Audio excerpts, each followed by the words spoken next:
What's Eric's goal personally? Also, the goal for Neill and Son. Opportunity, especially within business, especially within my family. So my dad, he's a contractor. He's Neill and I'm Son. Just growing up, he was the best contractor on the planet, and that's my humble opinion. And work with my dad as a laborer. Growing up around that, he wanted me to work really hard, and that's where I learned my work ethic from. I know that you have foundational pillars to your business, so I'd love for you to share about that. Everybody in the world is going to say they're the best. At the end of the day, it's being accountable. The theme of all businesses should be accountable. Being the CEO of the company, you never know what your day is going to look like. And I think that's huge about being an entrepreneur in general. Determinant of what my day-to-day looks like other than just get up and get after it. I love that. What's up, everyone? I'm Matt Chute with the Yen Podcast. Our podcast is here to help young entrepreneurs in their entrepreneurial journey. And today, I'm with Eric Neill with Neill and Sons Roofing. I'm super stoked to have him on this podcast, and you have to watch it through the entirety because I know Eric is going to touch on so many great things. He has such a passion, not only for his company, but for business in general. So yeah, here's Eric Neill. Thanks, Matt, for having me. This is really cool. This is my first podcast in person. I'm really excited to do it with you. Awesome. Really well, I'm honored for it to be on this one. Yeah, exactly. I'm excited to have a conversation. Hope it's really profound, and I really hope it helps people out there be inspired to be a great entrepreneur. Definitely. So I'd say the best way to start out, Eric, tell us a little bit about you and also about Neill and Sons. Yeah, so a little bit about me. From Beaver County, Pennsylvania, just north of Pittsburgh, and grew up in an old steel town, gritty. Mm-hmm. That's really what we're known for here. Just a little bit about growing up around here is just, people stay thinking that you can't leave here. And I think that's a pretty common thing that people think about their hometown, but this is a place where people tend not to leave and tend not to branch out and think larger than this. And exactly. One thing from just being a young guy and a young kid in general, I just always knew there was more than just Beaver County, right? Yeah. I wanted to get out into the world and wanted more out of it than what was around here. But really just growing up around here, it's hard to think bigger than here. Mm-hmm. And that was something that I knew I needed to get away from here a little bit in order to see the world more. Mm-hmm. And fortunate enough for me, I was blessed with some God-given size that I was able to play football, and I was able to play at the collegiate level, and that helped me just get a different experience from a different place. And in doing that, I just saw opportunity, especially within business, especially within my family. So I'll talk a little bit about where Neill and Sons Roofing came from. Yeah. And so my dad, he's a contractor. He's Neill and I'm Son. Mm-hmm. So he's Kevin Neill. True to the name. True to the name. Yeah. And just growing up, he was the best contractor on the planet, and that's my humble opinion, but I'm a little biased. So just growing up around him, just the way he treated people, I just thought was right. Mm-hmm. I knew that. I know it's my dad, and I'm biased, but at the same time, it's just I saw the industry, been around it my whole entire life, and I knew that we could grow something pretty big. Just didn't know exactly what it was going to be, just knew it was going to be within contracting. Mm-hmm. So how it really came to be was he built a lot of homes back in the early 2000s, and then after the recession, he got to just becoming a general contractor, kind of scaled down a lot. He ran a really big business, learned a lot through that process, and then had scaled it back quite significantly after the recession. And that's what I grew up around. So I mentioned being young. I'm only 24 years old, so I'm the same as the year is the same age. Oh, so, dude, I'm so. Yeah. Hold on a second. I'm so jealous of the people that were born in 2000 because it's so easy. Yeah. I'm only 27 and I forget. So I made it into the 90s by 1 week. Yeah. Oh, did you? Yeah. Oh, so you got the best of both worlds. You can say you're a 90s baby. I can say I'm a 90s baby. But you can also just relate what your age is to whatever exactly. 2024. I can say I'm a 90s baby. But yeah, so I made it in there. But that being said, just in the from 2010 to 2020, really just grew up around that. I labored for him forever, learned from the ground up. That's kind of like what he wanted me to do. And his whole goal going to college was not a lot of people in my family went to college. Not a lot of people from hometowns go to college. And his whole thing for me was I was going to go because he wanted more for me. And I understand that. So say my grandparents, they just wanted something more for me. So growing up around that, he wanted me to work really hard, and that's where I learned my work ethic from. I was laboring in the dirt with all the guys all the time, and it made me pretty hard-nosed, which talk about the gritty part about being from Beaver County and being from Pittsburgh. Growing up around construction obviously will make you pretty gritty, just naturally. But growing up around that, I learned a lot about how to work hard, about how, everything in life is earned. And through that, I knew there was more out of it. I knew it was very profitable. I knew that we could grow something great together. And he had been in big business before. He just needed to get back on his feet, and we were going to grow business through general contracting. So anyways, moving forward, we get to 2020. COVID happens. I'm a junior in college. And throughout summer times, I would go home and work with my dad as a laborer. And when COVID happened, I never wanted to go to school. I wanted to work with him. I wanted to be a contractor. That's the only thing I ever wanted to do. Love the process, probably more than he does. Yeah. And I came home because we got sent home from COVID, and we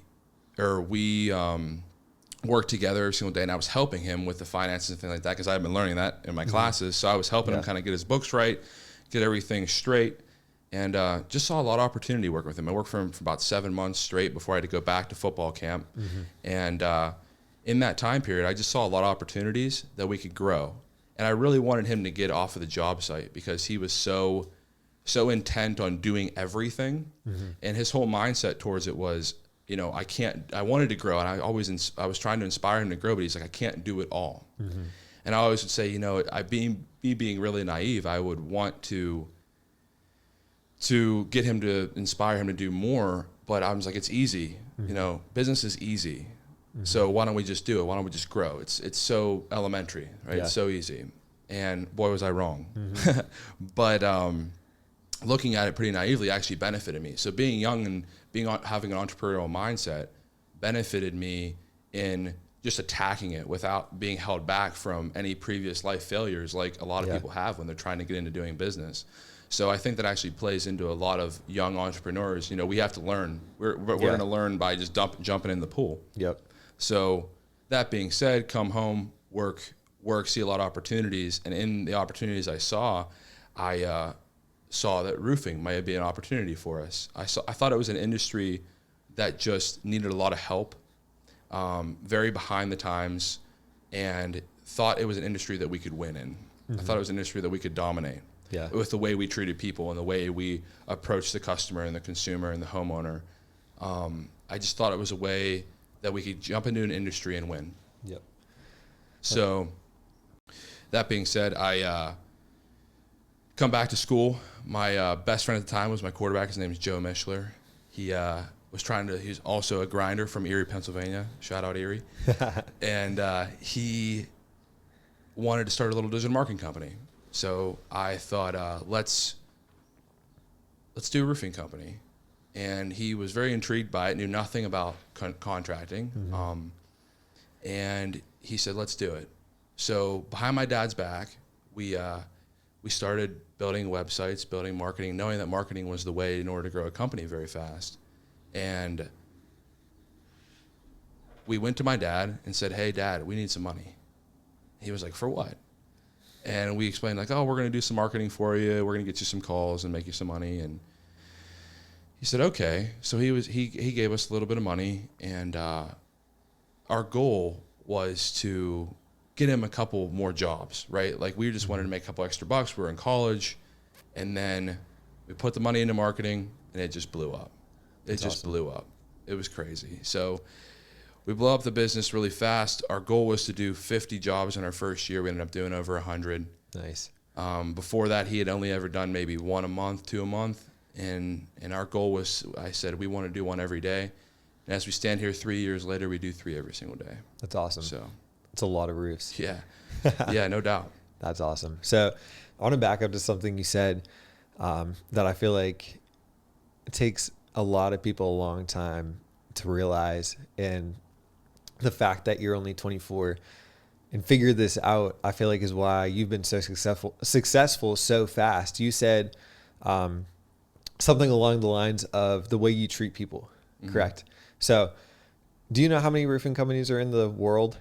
Oh, thousands, probably thousands. A million. In just, this is random that I know this, but in Dallas alone, which Texas ironically is a very big roofing state, there's over 4,000 companies just in Dallas alone. Yeah. In Pittsburgh, there are thousands of companies that do it. Yeah. So, and for the most part, Neill and Sons does my roof, and then another guy does that roof, and another guy does that roof.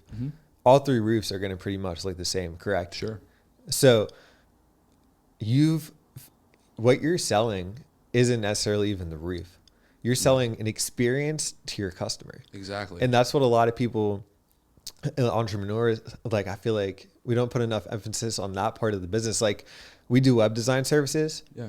There's probably over 10 million people in the world like that can do a nice website. Absolutely. So what the difference is not that we have designs that are because especially with like, there's trends. Like, so you follow trends, especially in design, like there's trends that you like go by because that shows the best results. In a roofing, all the roofs pretty much look the same. So it's like, it's not about that end product that we put all of our focus on. It's like, it's important. Obviously we have to always provide the quality product, but it's everything leading up to that. It's the communication. It's the way that you treat people. It's the way that they get the follow-up, because like, that's the main thing. Like with contractors, it's like, why don't they, they don't call back? It's like a commonly known thing, especially in this area. I'm assuming it's like that around the country, but it's like, you've come to the realization so early, like, I'm not going to focus on, our roofs, like your marketing isn't, our roofs are better than everyone else. It's like, you're receiving an experience with Neill and Sons. That's different from other contractors. I completely agree with you. I think that applies to all entrepreneurship. Yep. I think having an entrepreneurial mind, you just need to apply an entrepreneurial mind and a business mind to any, it can apply to anything. Right? Yeah. So in today's times, we want things fast. We want things now. We want things to be accurate. We want things to be, in our fingertips at all times. We have access to all information in the whole world. You're not explaining anybody anything. Everybody's going to do their research before calling you, and whatever you're doing, you're selling yourself. Yep. And no matter what you're selling, it doesn't matter what industry you're in, doesn't matter what commodity, what widget you're selling, it doesn't matter. You're selling yourself. And if you can't sell yourself properly, you'll never grow. So it's being able to develop that customer experience and being able to sell that to your customer and show them, and everybody in the world is going to say they're the best. If you can't explain why intrinsically, then you're not going to sell what you're trying to sell. Yeah. You need to be able to show people without having to tell them why you're the best. Yeah. And then whenever you do tell them, you can prove that you back that up with things like marketing, with things like reviews, with things like that. So then that applies to anything. Whether you're selling roofs or you're selling marketing to somebody, it's really the customer experience and making sure that customer experience is the best it can possibly be all the time and constantly working on it. 100%. It's so important when you're selling something to like actually believe in that thing. Like it was easy for you to sell people on your dad because you genuinely believe your dad is the best contractor in the world. Absolutely. And from knowing you and your passion behind it, I believe you. Yeah. I did meet your dad. I met your dad one time. I've never seen a project he's done, but I would be like, you know what? His dad probably is the best contractor in the world. Yeah. Because I know that you truly believe that. And like, that's such an important part of sales, is actually believing what you're selling. I feel like, especially like for young people, because like this is geared towards young people. I feel like in college or right out of college, there's like things like the companies that like sell knives, or like, it's like anyone I've ever known that has done that. Yeah, there's the outliers. There's some of the people that have made good money doing that. But it's like, for the most part, like, you don't care about the knives. Like, you don't care about that thing, that the energy, like new energy you're selling. Like, it's like people, I feel like young people get discouraged when they can't sell. And it's like, it's not an inability to sell, although you do have to have skills in it, which you can, like, I personally believe that hard work always beats skill, in my opinion. I completely agree. Naturally born skill, like hard work. So you can, if you're not a salesperson right now, or you're not an entrepreneur, you can do things to align yourself and learn how to do that. But at the end of the day, it doesn't matter how good your skills are. how much you put into it. You have to believe in what you're actually selling. Yeah, I completely agree with you. I think I say this a lot. My favorite word of power is believe, because if you want to be an entrepreneur, a salesperson, any sort of sense, because you're one and the same, whether or not you think you're a salesperson or not, you are selling what your business is to somebody. Yeah. Employees, as much as it is to the consumer, right? You got to get people to believe in you. Yeah. If you can't inspire the masses to believe in what you're trying to do, then you won't go anywhere. And you need to, that's why I think it's one of my favorite words is believe, because like you said, I believe you, and you believe in the company. You believe you haven't got our product. Yeah. But you believe in what I'm saying because I say it with conviction. Yes, right. Because exactly. I believe in myself, which in turn helps me believe in my company, right? Which I feel like a lot of people, we could go into really in depth into the philosophy behind that, but the first thing is you got to believe in yourself. Yeah. As an entrepreneur, if you question yourself or are doubting yourself, then no one's going to believe in your company, your business, whatever 100%. You're trying to sell. Yep. You have to believe in yourself before anyone else is going to believe in you. So, and some people may call that cockiness. Some people may call that whatever they want. Don't let anybody else determine or say anything about you or judge you, because if you're trying to do something great, you're going to leave a lot of people behind you. Yeah. And to speak on that too, if you're a person that like feels like that's cockiness, it's like, okay, let's say you're getting operated on. I want the doctor who thinks he's the best doctor in the world. Absolutely. I don't want the doctor who is like too humble and is like, oh, there's a better doctor. I want the doctor who thinks like the same thing with the roofer. I want the roofer who thinks and knows he's the best roofer in the world. Right. Like it's confidence. Yep. Right. It's true confidence, and confidence is infectious. If you can bring confidence in the room, all of a sudden everybody's looking at you, not because of, it doesn't matter what you look like. It doesn't matter how tall or short, or it doesn't matter. Nothing matters. All that matters is you carry yourself a certain way and have to stick to that standard all the time. It's creating the standard. If you're able to create a certain standard within your company, then everybody's going to uphold that same standard all the time. Yeah. And if you can do that and get people to believe in that standard, talk about belief again, then that's when you're cooking with something that's going to grow really fast. Yeah, 100% agree. And the way this conversation is going, I actually, since I know you and like your background and like things you're doing in your business, I kind of want to, it's along the same lines, but pivot a little bit into right now you're going through a rebranding.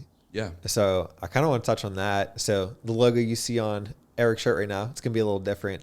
But that's another thing after having that conversation with you that we had before. Like a lot of people don't understand what branding is. They think a brand is a logo, or they think brand is just like some visual element that like looks cool. But it's like you understand that brand and branding is like what everything we just talked about is brand. Like Absolutely. It's the emotion and everything behind that. So I want you to talk about maybe a little bit like the direction that you're going with rebrand and why you guys decided to do that. Yeah. So when you talk about brand, you talk about industries, you got to have a lot of industry knowledge to understand where you want your brand to go. And we didn't have that at first. I think that's why you see this logo and you see, a roof line, you see letters, and you're like, that looks like everyone else. If you look at a contracting company, what do you think of? You think of a house. Yeah. House. Yeah, exactly. You think of a house. Yep. So no matter what industry you're in, figure out your industry, figure out what the norms are. Then try to break those norms. Yeah. Be different. And there's nothing wrong with that. People actually want that. The world is dying for people to be unique. Yeah. And I think it's celebrated in the world now. It's expressing your uniqueness. So as far as the rebrand is concerned, we took it a lot more seriously than we took just the initial logo. We thought, it's a logo, it doesn't matter. Well, you want to believe in your logo. Yeah. Again, you want to go back into belief. You want to look at your logo and wear it with pride. Yeah. And you want everybody in your organization to wear your logo with pride. Because although pride isn't necessarily the greatest thing in the world, people need to believe in something. And if they can wear that and get up every day and smile to put on that uniform, now you got something. You got people that are behind you. And we go back to talking about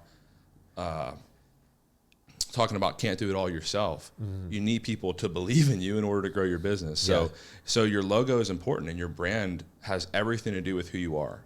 So taking that very seriously and creating that brand is important. And not everybody's creative. Please don't think that you can do it yourself. Yeah. Okay. go to someone that's a professional at creating a brand and talk to them, right? That's what they're supposed to do. They're supposed to make you feel comfortable, and it's an exciting experience to rebrand. But please do your homework, and it will pay off in the end. But that being said, how we've gone about our rebrand is we want to. The whole point of your brand isn't just your logo, okay? The point of your brand is to invoke emotion out of the people that you are trying to attract into your company, okay? So for us, you know, we are a roofing company, we are a contractor, we're, you know, everyone thinks of that and thinks big, rough and tough, big guys, bearded guys, and I guess I am those things. But we want to be very approachable. Yep. And we want to be very family friendly. We're a family business. So that being said, we wanted that to be reflected within our brand. So how we go about that is we're Neill and Son. So in our new branding, we want for people to see our faces. We want to be very, very known. I feel like in contracting, specifically going back to understanding your industry, is your industry, or I wanted to say, understanding your brand, going back to your industry, everybody in contracting wants to be a ghost. They want to do your job and leave and never talk to you again if they even call you back the first time you try to contact them initially. Very so true. we don't want that. We want to feel very friendly, very, you know, making people feel really welcome. And by doing that, we want to put our faces on things. And I didn't necessarily know I wanted to go that way with it.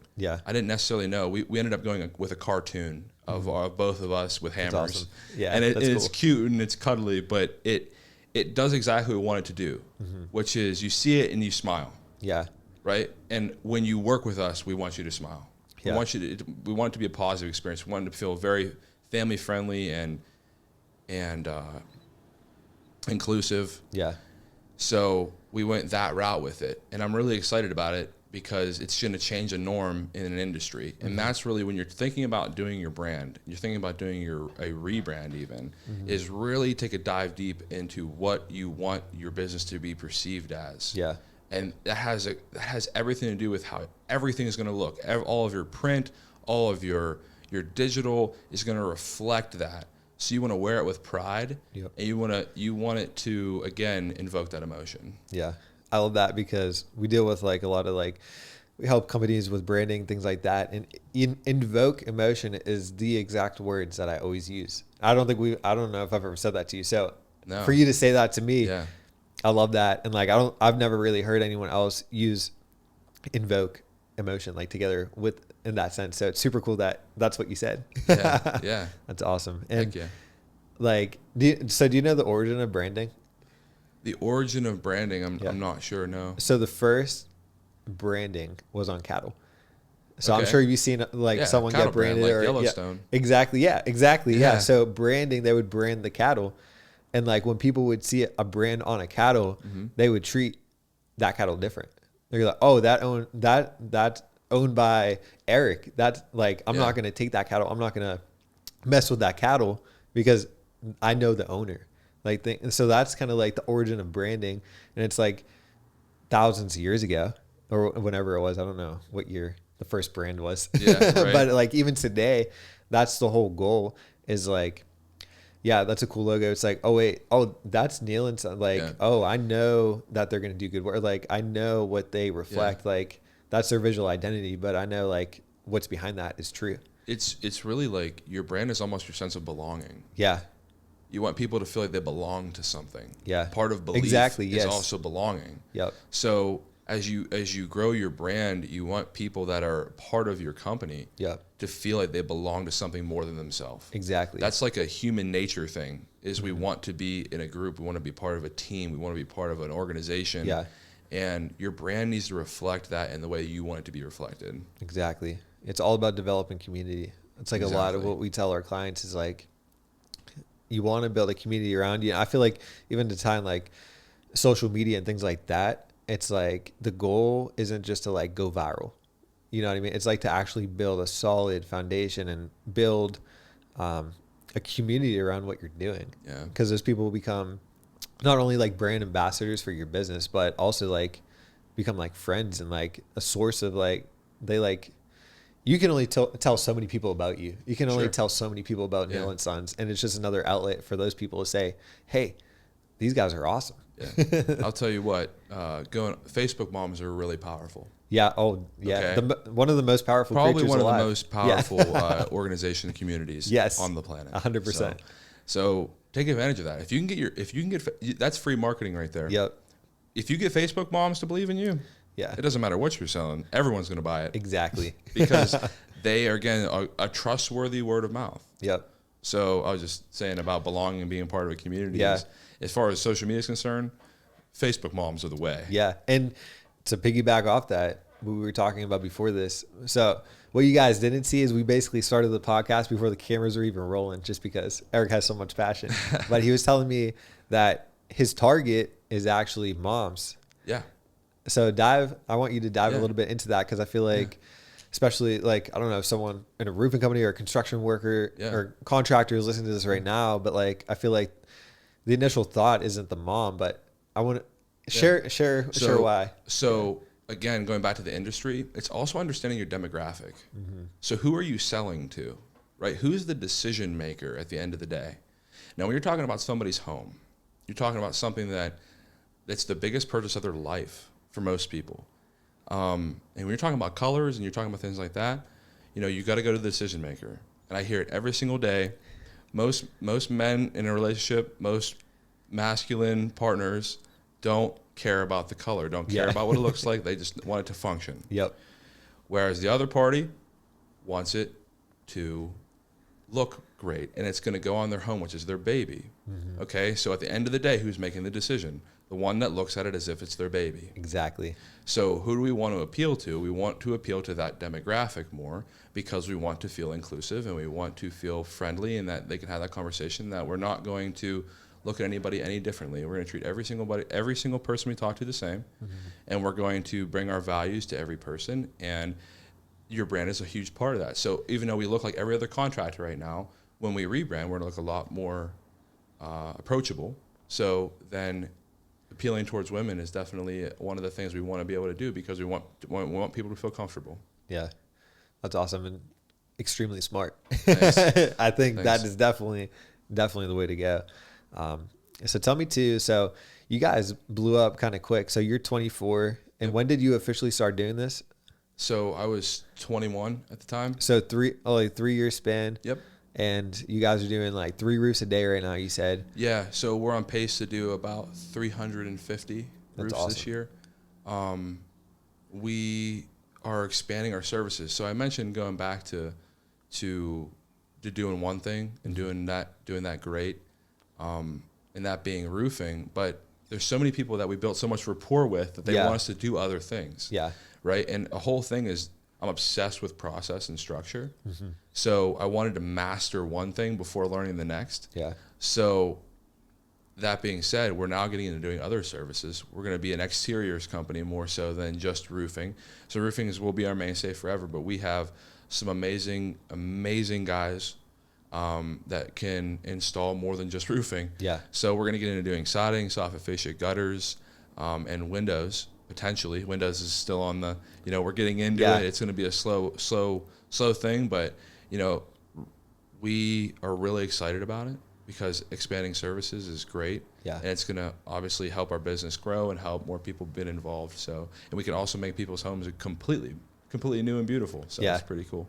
That's another big part of your business is, I hear a lot of contractors say like, oh, I can't get good help. Like no one wants to work. It's like, so you're doing 3 roofs a day. Yep. So let's dive into a little bit about like what your teams look like and like the structure. Yeah.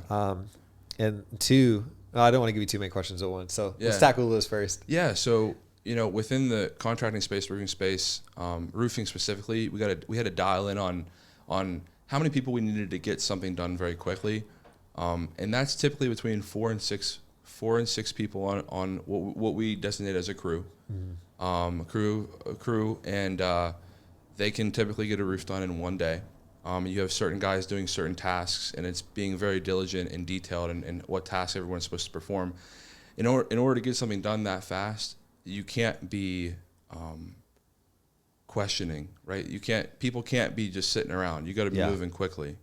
And being really detailed in how you're completing work is really important to get things done in a fast manner, but also with quality. So that's how the crews work. Guys are excited to work for the company, and it's just, again, it goes back to how we're treated. We come from a background of being the laborer, okay? Yep. And when you come from a background of being the laborer, you have an utmost respect for that person. Yeah. And when they feel that respect, they want to represent the brand. Yeah, for sure. Okay? Other companies don't respect the guys pounding the nails. Yeah.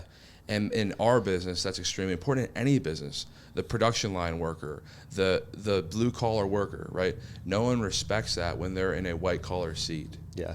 And when you come from that blue collar background, for our business, we come from pounding the hammer, or pounding the nail. I mean, we get a lot of respect from the guys that want to work with us. So it attracts the right type of person that wants quality, that believes in the same things that we believe in. So finding guys has not been very difficult. That's awesome. Yeah. That's a testament to your brand.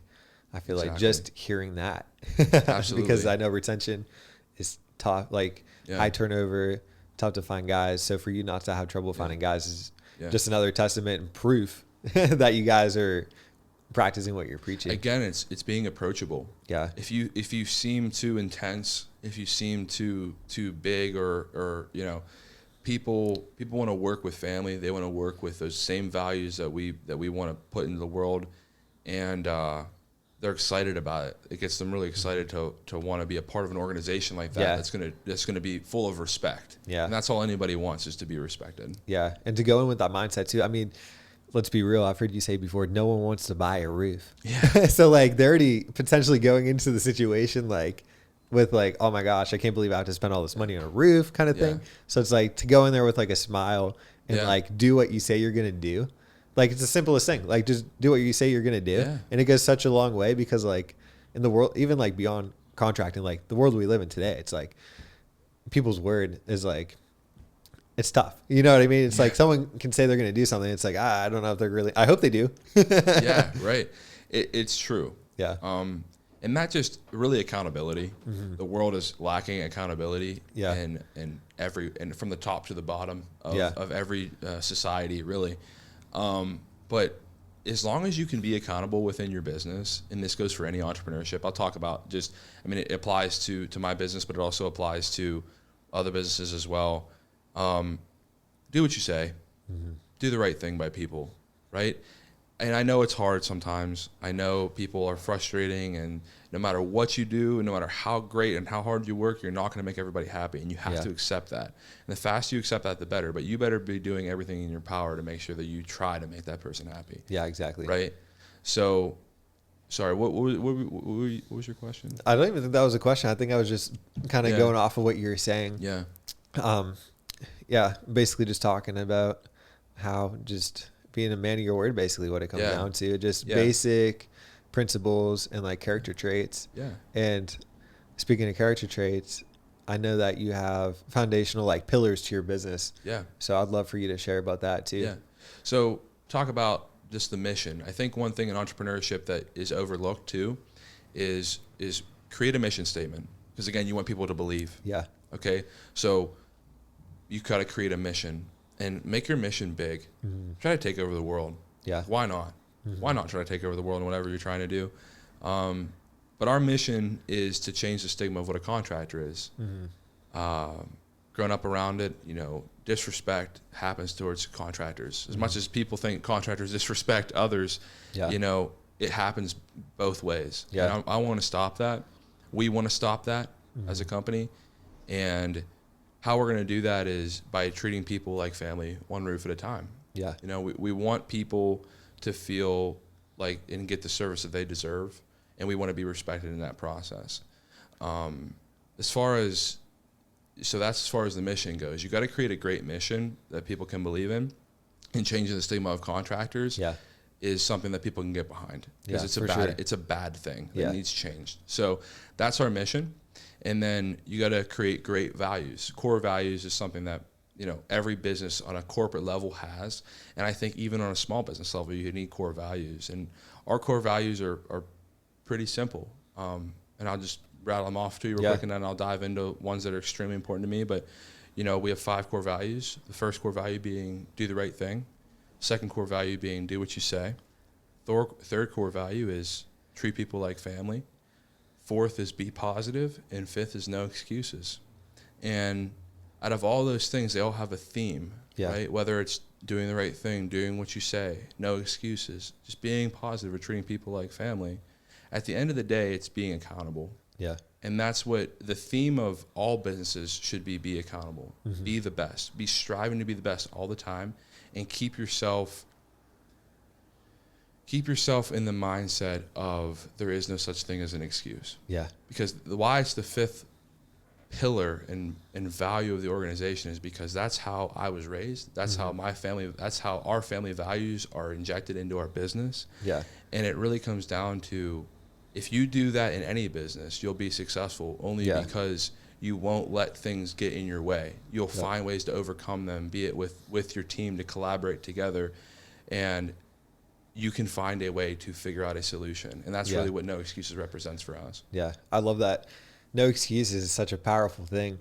It sounds simple, and like I see people will be like, yeah, no excuses, but it's like the power behind no excuses is that means, so if you're taking the fault and you're taking the blame, that means that you're the one that's in control of the situation. As soon as you give the blame to someone else or an external force, that thing or that person has the control over your situation. So it's like so important to not make the excuse, because you know what?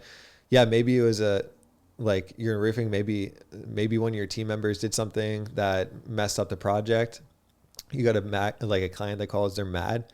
If you throw the excuse on your team member, then that's the control is like you're putting the control on someone else. It's like you lost them, exactly. Yeah. And it's like it doesn't matter what happens or what someone did. At the end of the day, we're the owners. Exactly. So it's like it is no matter what, we had to take the fault. You have to, because we're the only ones who can make it better. Yeah, you have to live it. Yeah, you have to live your values. Mm-hmm. If you don't live your values, people will see through that. Even if you're selling something to somebody, again, getting people to believe is why you can speak with conviction. Yeah, you need to be able to speak with conviction. How do you do that? Live it. Yep. Don't just say it. Be about it. Yeah, exactly. Right? Be about it. Yeah. Be about your values, because if you live and you'll die on that hill, right? That's like a common thing people say. You'll die on that hill. Then people will respect that, even if they don't agree with you. Yeah. Right. They'll respect you, and respect is what will win. Yeah. 100%. 100%. I love that. Be about it. Yeah. It's so true. And two, when you take the blame and like you just like someone's mad, like I bet you're this way, because I'm this way too. If we make a mistake, because I've made many mistakes, sure, I get more mad than the person does.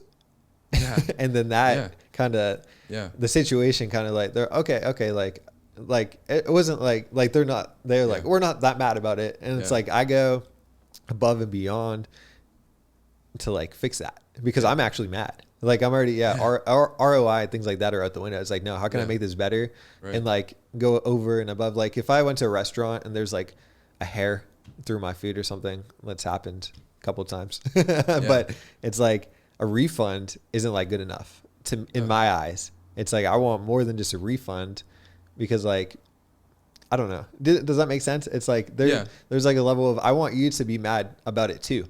I feel like just giving a refund is like, oh, like, I'm sorry. Like, I don't want you to be mad. Yeah. And it's not like, it's like, oh no, I'm mad too, so I'm going to give you, and you know what I mean? Like kind of thing. It's not even so much like, I don't care. Like say they gave me an extra meal or they gave me a gift card. It's like, it's not about the money to me. It's about that person. They actually care. They actually care about the situation. And so going back to just having values is, going back to that word care. Another great word of power is you got to care. Yeah. You have to care about the details. Yep. Because everyone wants to be big. Everyone wants to grow a big business. Everybody wants to gain wealth.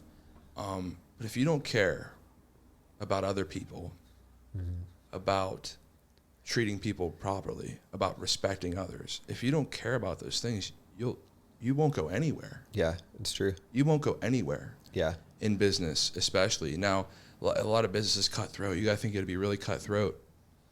And there's a time when you have to make hard decisions. There's no doubt about that. Mm-hmm. But at the same time, you got to have a heart. Yeah.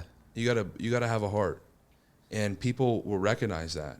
Yeah. And nobody's perfect, but even when you do mess up, like when you're in a restaurant and there's a hair in somebody's food, you fix it. Yep. You do what you say, right? You Yeah. do what you say. You be about it. You be about doing the right thing all the time. Yeah. Not just one time, not just sometimes, every day. You got to live it.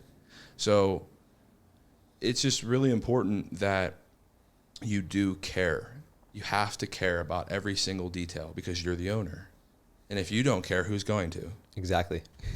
Exactly. It doesn't matter what industry you're in. Exactly. Because no matter what industry or what product you're selling or what service you're giving, at the end of the day, it's always people. Yeah. It's always people. Absolutely. Absolutely. Yeah. So I got a question for you. Yeah, shoot. So we know a little bit about Neill and Sons now. We know about your passion for business and entrepreneurship. I want to know what's Eric's goal personally in business, and then also the goal for Neill and Son. And I asked those two together because I have a feeling they're going to like coincide. Yeah. So I had someone come to me and ask me, where do you see yourself in 10 years? Where do you see yourself in 5 years? It's a common question, mm-hmm. To strive for goals in life. And I think goals are extremely important. They help push you to be a better person, help you push you to challenge yourself. And we all need challenge in order to become better people. You need to fall down in order to get back up over and over again in order to be a really wise person in life. And really, I look at that 10-year goal, and someone asked me that, and I said, I can't tell you where I'm going to be in 10 years, mm-hmm. but I can tell you I'll be where I choose to be. Yeah, it's good. And to me, that's a life goal. Yeah. Is if I can be an entrepreneur and, obviously you're going to have ups and downs on the road. It's going to be bumpy. Mm-hmm. You're going to be traveling a road that not many people can go on. Okay. As long as you are fulfilled on that road, that's all it's worth it. The journey is as great as the destination. So I don't necessarily plan goals in the way of you have to hit X, you have to hit Y in order to feel like you're a success. Yeah. It's like through the journey, I did what I wanted to do. Yeah. And that made all the difference. Mm-hmm. So when you ask me like where we're going and what we're doing, we're going to grow, right? Yeah. That's the goal, is to always be growing. But enjoying the journey is as important as the growth. So we'll be where we choose to be. We'll be as big as we choose to be. And having that confidence is good because it allows you to enjoy the journey and not feel like, the destination is what's going to make you happy. Yeah, exactly. Because if you're not happy throughout the journey, the destination is not going to make you happy either. Yeah. And I love that too, because I feel like we have very similar like minds when it comes to this, like all of this that we're talking about. And for me too, I don't know if I would say there's a specific goal, because even if I hit like a specific goal, there's just gonna be another one. Exactly. Like I guess my goal obviously is always provide for my family, things like that. Sure. But my goal is almost like to never stop. Yeah. But eventually, see, when you do that, it becomes very tiring. Yeah. If you think nothing is ever enough, mm-hmm. which often entrepreneurs feel that way, you'll never really enjoy your day to day.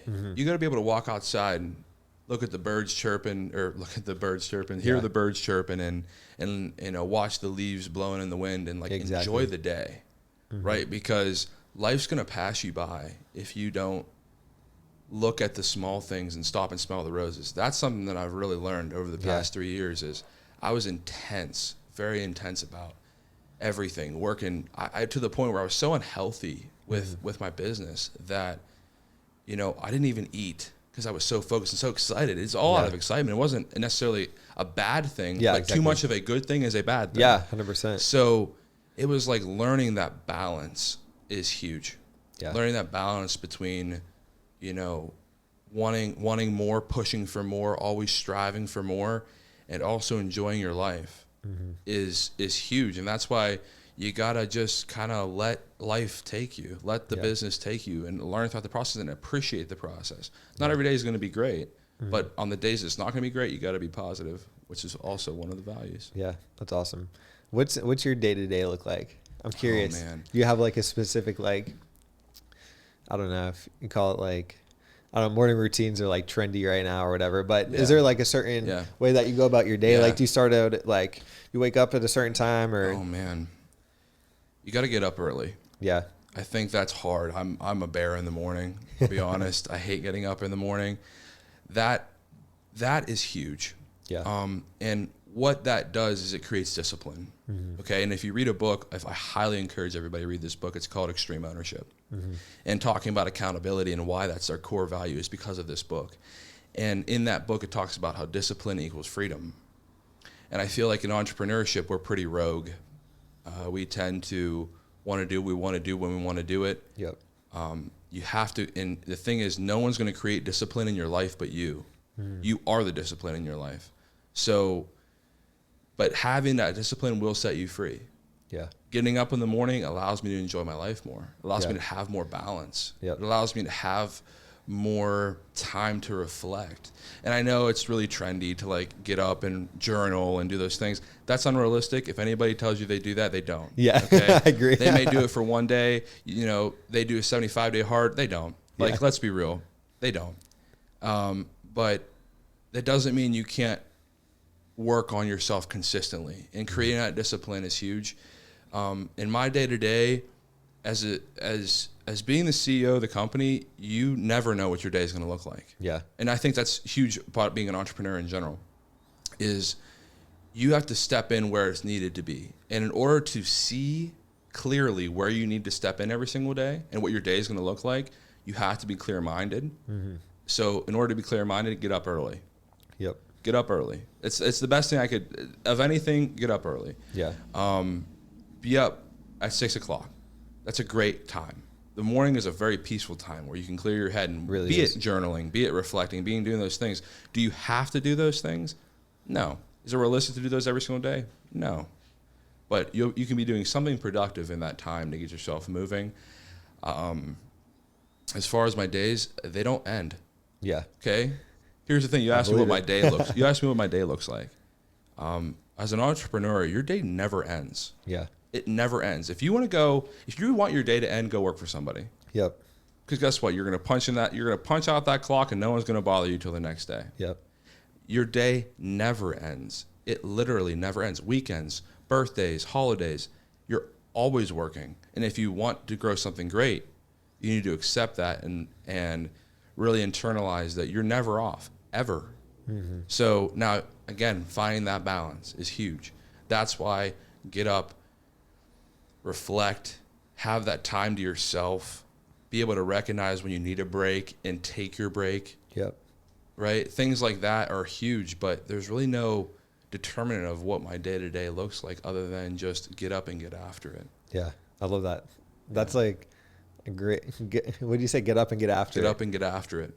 Man, we got to throw that on a picture of you or something. Yeah. Yeah. That's awesome. Yeah. What would you say to someone watching this podcast right now that they want to get into entrepreneurship, maybe and like their main motivation is like they want time freedom, because like what you said, is the day never ends. So I feel like a lot of, especially young people, get into entrepreneurship because they're like, I don't want to listen to anyone else. I want to do what I want. I want to be able to do what I want. But if you're actually scaling a business, you're in the wrong business. Yeah, if that's right. So what would you say? You want to be able to do what you want. So do I. Mm-hmm. So does everybody. You know how you get to do what you want? Discipline. Yep. Be disciplined, right? You asked me, if I had any advice for an entrepreneur to have more time. Surround yourself with incredible people. Mm-hmm. Surround yourself with like-minded people. Actually, I take that back. Surround yourself with people with different mindsets. Yeah. Because if you surround yourself with people that think you're right, you'll never grow. Yeah. You need to be challenged. So consistently surrounding yourself with people that are going to challenge you and you're going to challenge them, be it friends even. I mean, but in business especially, it's not always going to be easy. But if you surround yourself with great people, then you will have a lot more time in your life.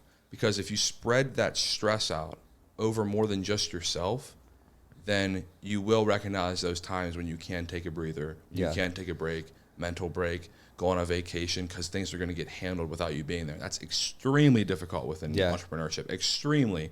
If you achieve that level of entrepreneurship where you can leave your business and it operate, that's the success. Yeah. If you ask me where we're going to be in 10 years, I hope that's where I am. Yeah. If you ask me where I'm going to be in 2 years, I hope that's where I am. I hope it is autonomously working. Yeah. And people love their life and love their job and love what they do. That's awesome. Yeah. So to pull in a couple of the things you said is get people around you that are going to challenge you, be disciplined. Entrepreneurship is really much as like a pruning process that goes through the first, not even the beginning stages. It's like, I feel like throughout the entire process. Yeah.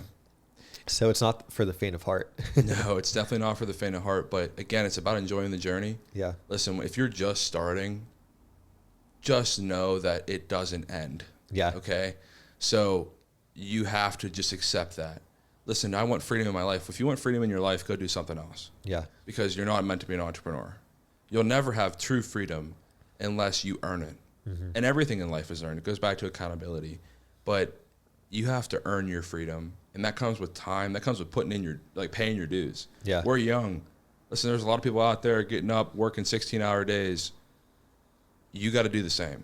Yeah. You got to be willing to do the same without any, question about it. You can't even question anything. You got to get up and get after it, like I talk about. Yeah. And it's just a mindset more so. You got to be in the proper mindset to be a really great entrepreneur. If you're going to start now, you better be born with this mentality of nothing is enough, and you are willing to invest that type of time. And if you're not, that's okay. It's not meant for you. Yeah. I love that. Yeah. I feel like this has been awesome. I feel like I'm getting stuff out of this too. That's another part of this podcast. Not only am I doing it for other people, it's like I'm doing it for like me to get stuff out of this too, because there's never a point where you never come to a point where you can ever stop learning. There's always more to learn, even like from other people's experiences, other people's advice, things like that. And the whole goal of this podcast too isn't like a how-to, step 1, step 2, step 3. It's more so how we are doing it, what's worked for us, what's failed for us, things like that. And Absolutely. People that help like learn from that, you know what I mean?